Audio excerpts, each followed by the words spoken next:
My boss laughed when I handed him my resignation. But when he flipped to the last line, he went silent. My name is Olivia Carter. I'm 31 years old, and until recently, I was a senior analyst at Apex Strategem, one of the fastest growing consulting firms in New York.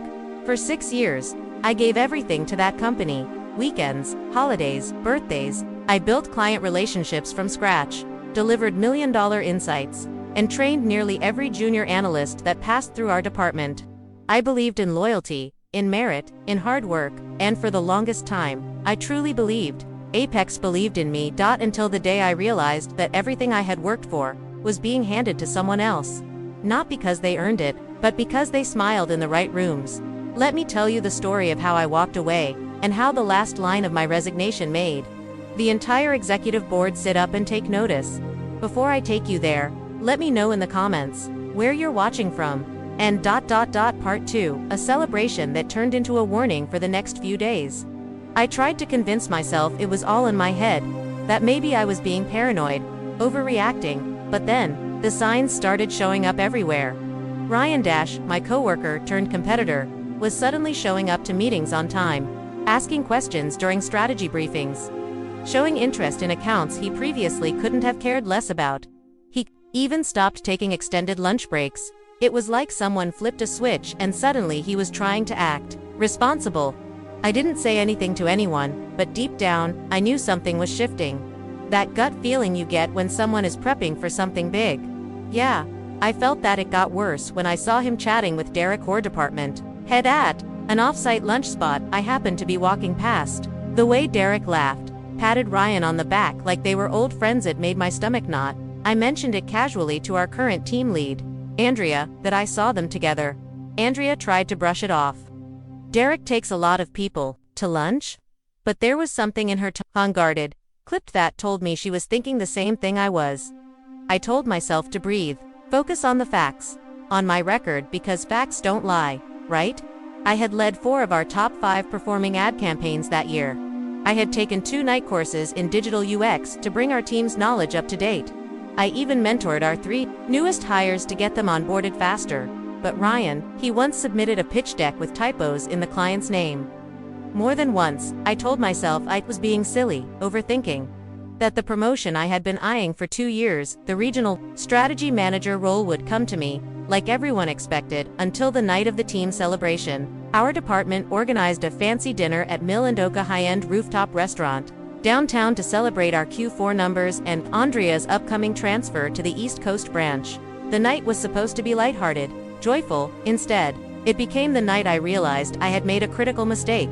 I arrived early, wearing a dark green jumpsuit I'd saved for a special occasion, feeling cautiously optimistic. I took my seat near the middle of the table, with a perfect view of the skyline, watching as everyone filtered in. Ryan showed up 10 minutes late, wearing a tailored navy suit and beaming like he'd already won the lottery. He ordered a $250 bottle of wine before appetizers even hit the table. Then came the toast. Derek stood, clinking his glass with a butter knife. I just want to take a second to thank Andrea for her incredible leadership over the past few years. Her move to the East Coast is a loss for us, but an exciting opportunity for her. Applause, smiles, then the pause. And before we wrap the night, I want to share some exciting news about her replacement. After reviewing several internal candidates, we've selected someone who's demonstrated charm, confidence, and the ability to connect big-picture thinking with people-first leadership. My breath caught. This was it. I straightened in my seat. And then came the gut punch. Please, join me in congratulating our new regional strategy manager, Ryan Cole. The table erupted, except for me. My fork clattered to my plate. Andrea glanced at me, briefly something apologetic in her expression, but looked away too quickly. Ryan stood up and gave this faux humble grin. Wow, thank you so much. I've learned so much from this team, especially from Natalie. He had the nerve to look right at me. I mean, you've been an incredible inspiration to all of us. Applause again. I clapped. Barely, but inside, I felt the world tilt. All the late nights, all the client wins, all the strategy decks I'd stayed up until 2 a.m. building. All while Ryan spent months letting the team carry his weight, and now he was the one being promoted.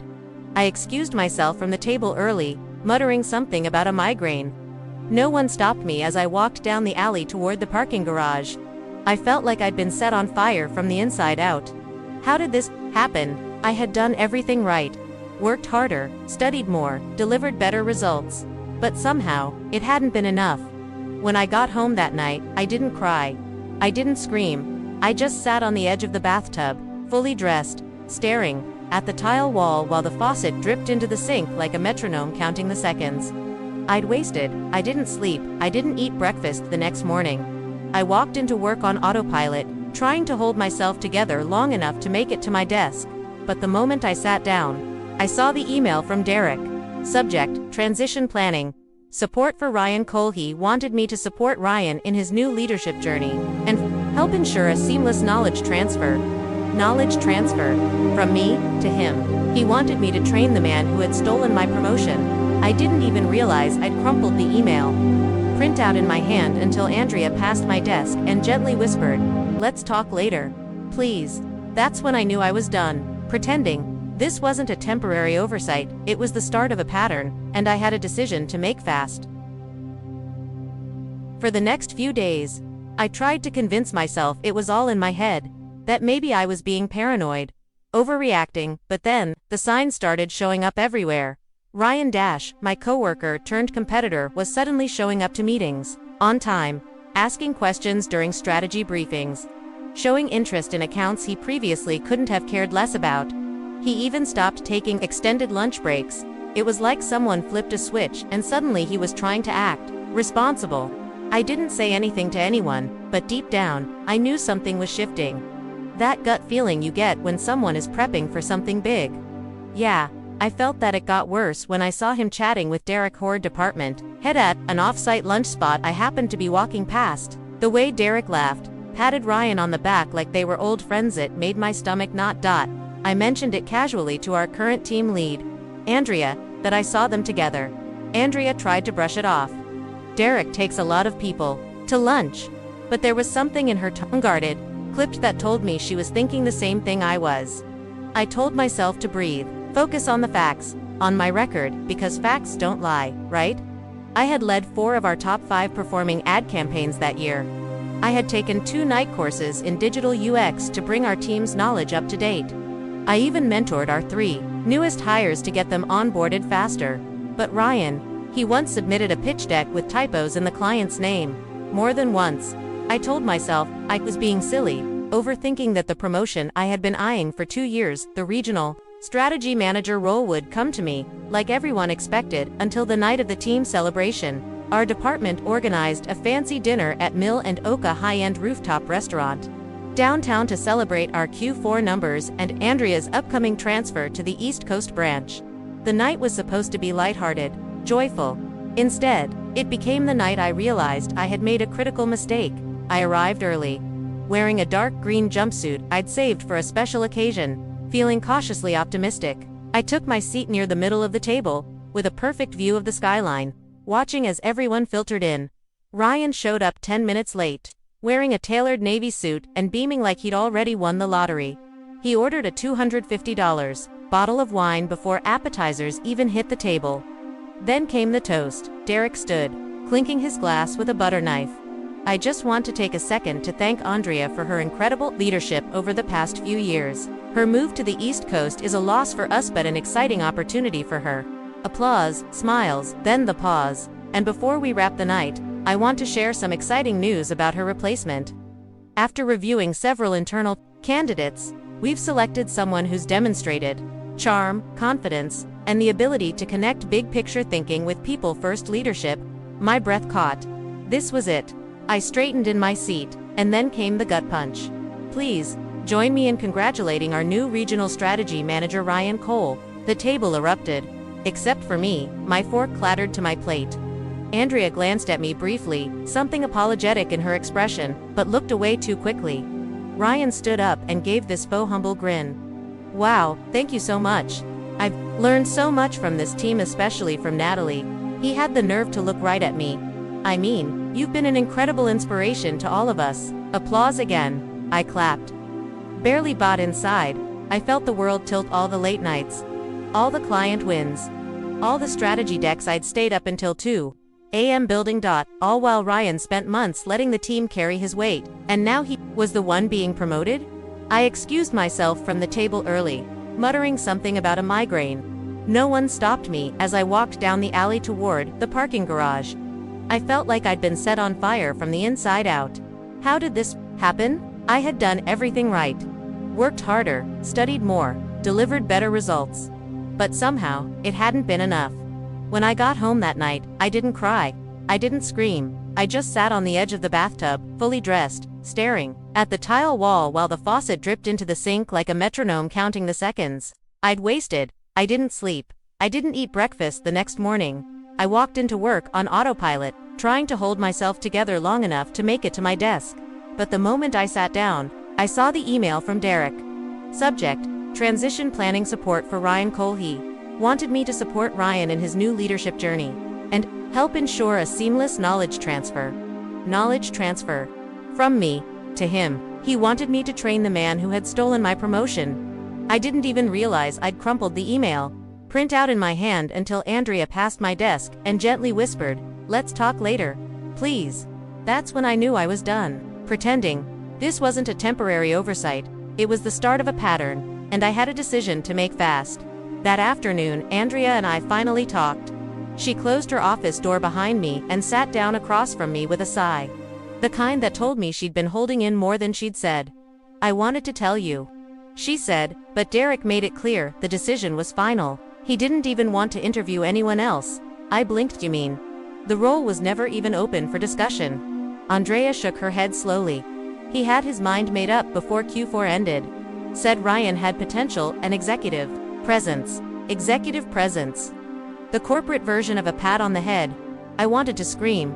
"I can't do this," I said quietly. "I can't pretend this is okay." Andrea leaned forward. "Then don't, but whatever you decide, be smart about it. Protect yourself." Those words stayed with me long after I left her office. Be smart. Protect yourself. That night, I sat at my kitchen table with my laptop open and a notebook beside me, and I started documenting everything. Every email Ryan had forwarded asking me to polish or add a few slides to his client decks. Every Slack message where he took credit for my analytics work. Every calendar invite that showed he was unavailable while I was presenting on his behalf. I built a folder. I labeled it Insurance. Over the next 2 weeks, the dynamic only worsened. Ryan started throwing around phrases like "my vision for the department," or "as your new team lead, here's what I expect."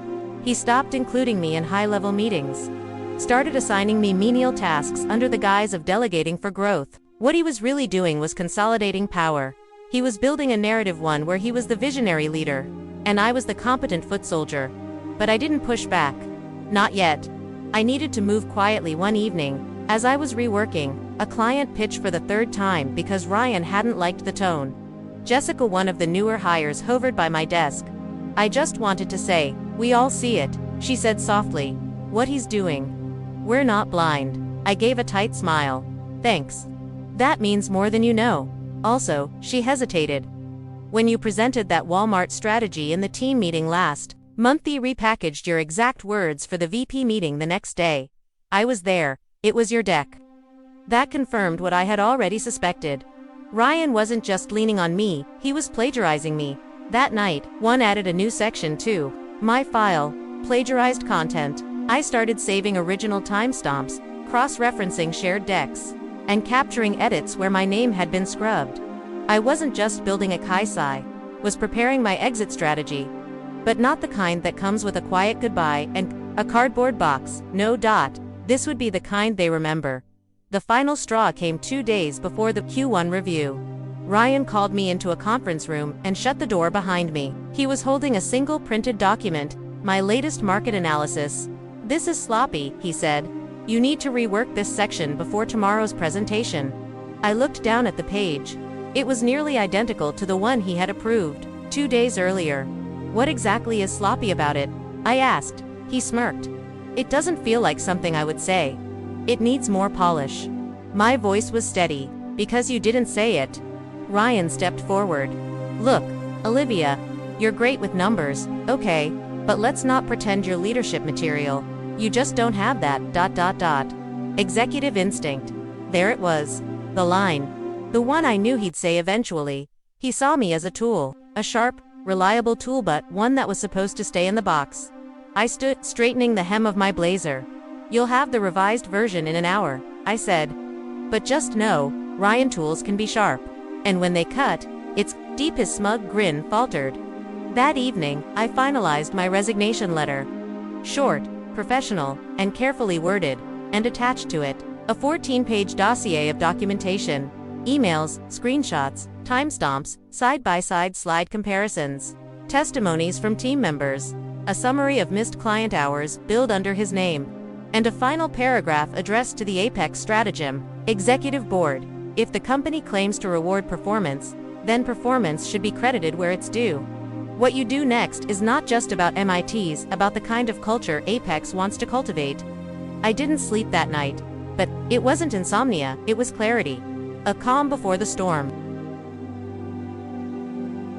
I chose a Thursday to resign, not a Monday, when people are chaotic, not a Friday, when no one cares, but Thursday when everyone's still alert, and the week hasn't numbed them into indifference.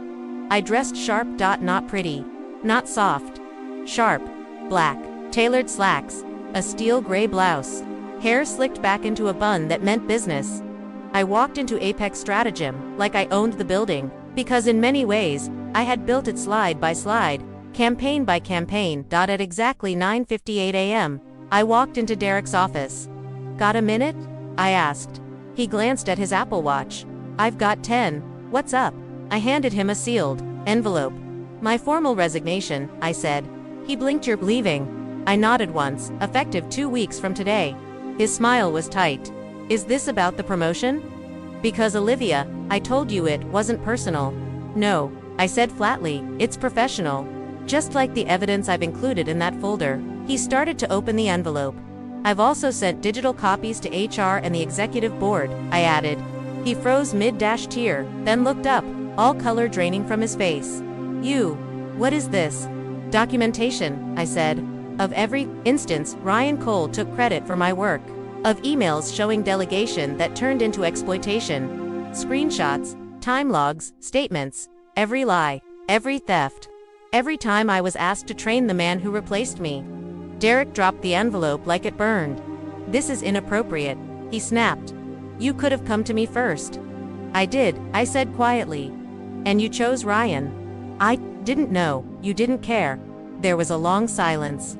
He stood, pacing behind his desk. "I can call HR," he muttered. "We can review this together." "You're emotional right now, but I'm not emotional," I said. And I wasn't. I was steel. "This isn't about revenge, it's about accountability. You built a culture that rewards politics over performance. I'm just making sure the people above you finally see it." His expression shifted again, this time to something more venomous. "You realize this will follow you, right? You're burning bridges. Word travels fast in this industry." I smiled. "So does the truth." Then I walked out of his office, shoulders straight, heart pounding like a war drum. By the time I reached my desk, I already had an email from HR asking to schedule an urgent review of your claims. I forwarded the folder again, with times, just in case. I didn't clear out my desk right away. I wasn't going to slink out like a ghost. Instead, I crafted a short, graceful message to the team. "Dear colleagues, I've made the decision to pursue a new opportunity outside Apex. It's been a privilege working with so many talented individuals. Stay bold, stay brilliant, stay loud when it matters. Olivia." I hit send. And then, right on cue, Ryan appeared at my desk. "Hey, heard you're jumping ship," he said with that irritating, fake curious smile. "Not jumping," I said, standing. "Ascending," he gave a chuckle. "You know, I always knew you'd leave eventually. People like you aren't built for the long game." I tilted my head. "And what kind of people would that be, Ryan?" He smirked. "The overthinkers, the ones who care too much. You burn out." I stepped closer, lowering my voice. "No. People like me realize that this game is rigged and build their own." His jaw clenched. "Oh," I added casually. "You might want to prep for your 3 p.m. meeting with the board. I hear they're taking a closer look at some campaign strategies." He blinked. "What meeting?" "You'll see." Then I picked up my small box of personal items, just a notebook, my favorite mug, and a photo of my parents from graduation and walked out. Not a soul stopped me, but within an hour, texts started flooding in. Thomas, board just pulled Ryan and Derek into HR. What did you do, Jessica? They're asking questions about that Q1 pitch. Your name came up a lot, Andrea. Whatever happens next, thank you for all of it. Later that evening, as I sat on my balcony sipping wine with Mike, my phone buzzed again. It was a call from an unfamiliar number. I answered. Olivia Carter. Yes, this is Michelle Barnes. I'm the Chief Operations Officer at Apex. I'd like to speak with you tomorrow morning about your documentation, and if you're open to a your future with the company. I paused, letting the silence stretch long enough to make her wonder, then said, I'll consider it, and hung up. The next morning, I sat across from Michelle Barnes in a high-rise conference room overlooking Midtown.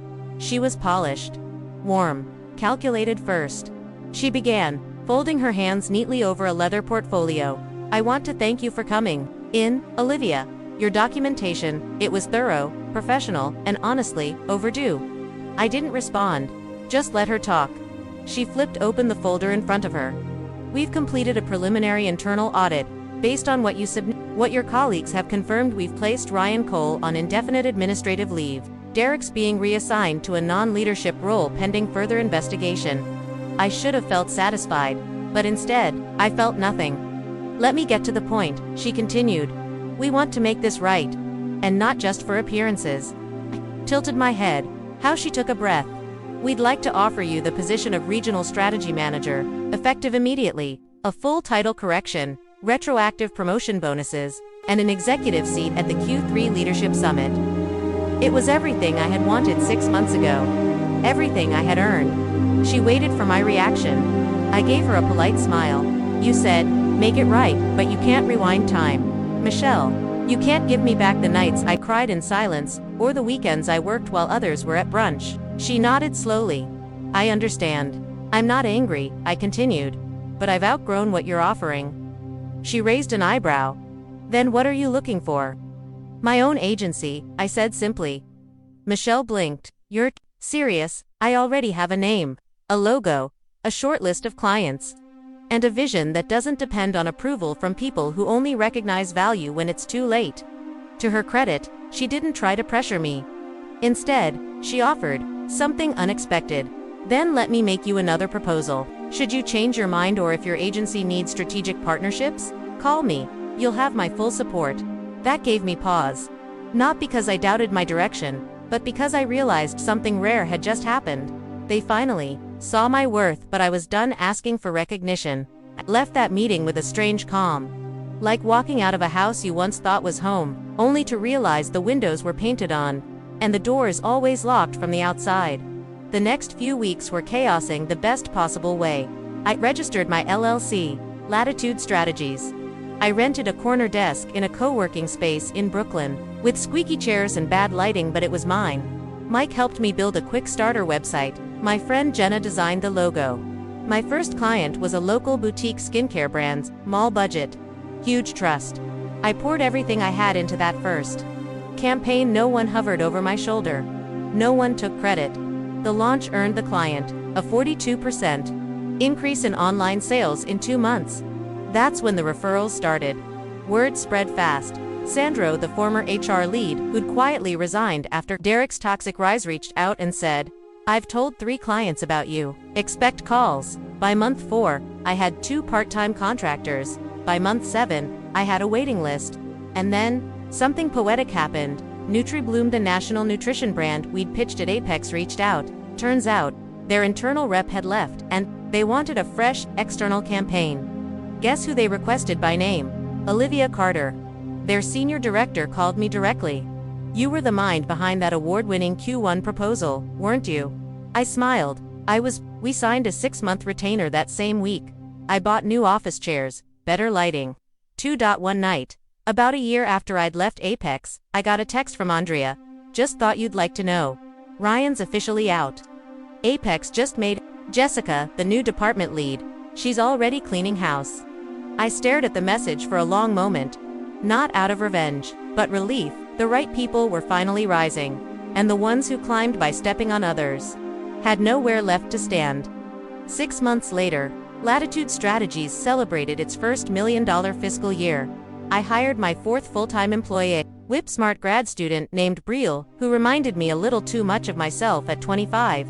Ambitious, eager, hungry for a seat at the table.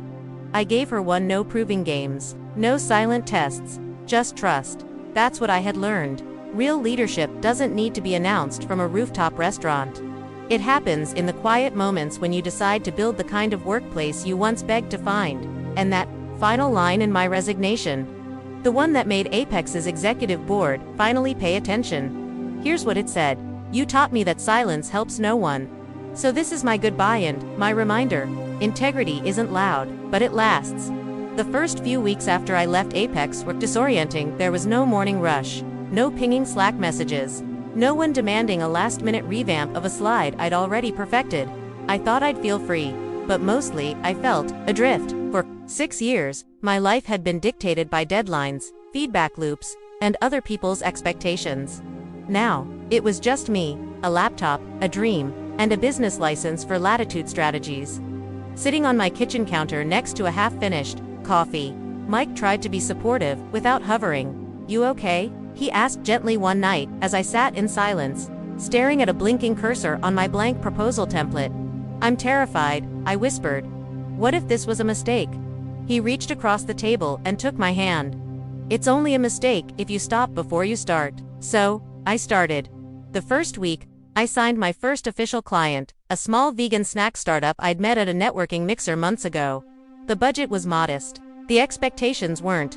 I worked around the clock, building a brand strategy, a product voice, digital mock-ups. I even shot their first product video in my apartment kitchen, using my iPhone, 2 desk lamps, and a roll of white butcher paper. The client was thrilled. More importantly, I was proud. For the first time, the praise I got didn't come after someone else filtered my work through their leadership lens. It came directly, honestly, and from clients who knew exactly who had done the heavy lifting. By the 3rd month, I had 3 more clients. By the 5th, I hired my first contractor, a brilliant designer named Rina, who had left her own toxic agency job after being passed over for promotion twice. I just want to be seen, she told me during our first coffee chat. You will be, I promised, and I meant it. Then one afternoon, it happened, an email, subject RFP for rebrand, NutriBloom. It took me a second to process. NutriBloom was the biggest client I'd ever worked on while at Apex, the same account that Ryan had stolen credit for. Now, their new VP of marketing was reaching out directly.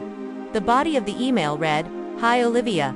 I recently learned you were the original strategist behind our Q1 success. I'd love to invite you to submit a proposal for our next product, rebrand. If you're open to it, I'd like to meet next week. I stared at the screen, stunned. They knew. They knew. The meeting happened the following Tuesday, and it wasn't just cordial, it was enthusiastic. They didn't want to explore options. They wanted me. That contract, 6 figures, 6 months, and full creative control was the turning point. Suddenly, people were listening. Other clients followed. Word spread. LinkedIn messages from contacts I hadn't spoken to in years popped up overnight. I heard you're on your own now. Want to grab coffee? Any openings for new clients? We're rethinking our brand strategy. Would love your input. In one 12-month span, I went from ghostwriting strategy decks at Apex to keynoting a panel at the East Coast Women in Media Summit. Sandra sat front row. When I walked off stage to a standing ovation, she met me with a hug and whispered, told you they'd see it eventually. I smiled. Thanks for being one of the first who did. And then, because life loves poetic timing, I saw Ryan again. It was at a conference mixer. I was chatting with a few junior marketers about emerging trends when I spotted him across the room, standing near the hors d'oeuvres alone. He noticed me, walked over slowly. Hey Olivia, Ryan. He looked thinner, less sure of himself. I heard about your firm, he said. You're doing really well. I am. He nodded. That NutriBloom win was huge. Congrats. Thanks. A pause. Things at Apex are different now, he said after a moment. New department head. Everything has to be documented now. Lot more accountability. Good, I said simply. Another pause. You know, he added, not quite meeting my eyes, you leaving kind of changed everything. I didn't say anything, because I didn't need to. Let him sit with that later. That night, I got a text from Thomas, one of the interns I used to mentor back at Apex. Guess who just got promoted to senior analyst? And guess who credited you in his presentation? I laughed, not because it was funny, but because it was full dash circle. My resignation had started as an act of defiance, but somehow, it had become a spark, one that quietly rewrote the rules for everyone I left behind. Today, Latitude Strategies has a team of 6. We serve 12 active clients, run 3 pro bono projects for nonprofit startups, and hold monthly mentorship sessions for BIPOC and LGBTQ+. Creatives trying to break into the marketing world. Every single project brief we take starts with the same words: let's make sure the people doing the work get the credit. Because I remember what it felt like to be invisible. And I'll never let that happen to anyone on my watch again. 3 years ago, if you'd asked me what success looked like, I would have pointed at a corner office with floor-to-ceiling windows. I would have said a promotion, a LinkedIn headline that sounded impressive, and maybe if I was lucky an annual bonus I'd spend trying to feel like all the sacrifice had been worth it. But now, success looks like this: a morning walk before meetings, clients who say thank you and mean it, a team that wants to show up every day because they know they'll be seen, and peace. Not the loud, flashy kind. The quiet one that settles deep in your bones. One of my proudest moments came during a Monday morning team check-in. A junior strategist, her name's Leela, was walking us through a campaign outline. It was solid. She was nervous, but I could see how much work she'd poured into it. When she finished, I said, "Let's give credit where it's due. This is Leela's framework. It's sharp, it's fresh, and we're building on it."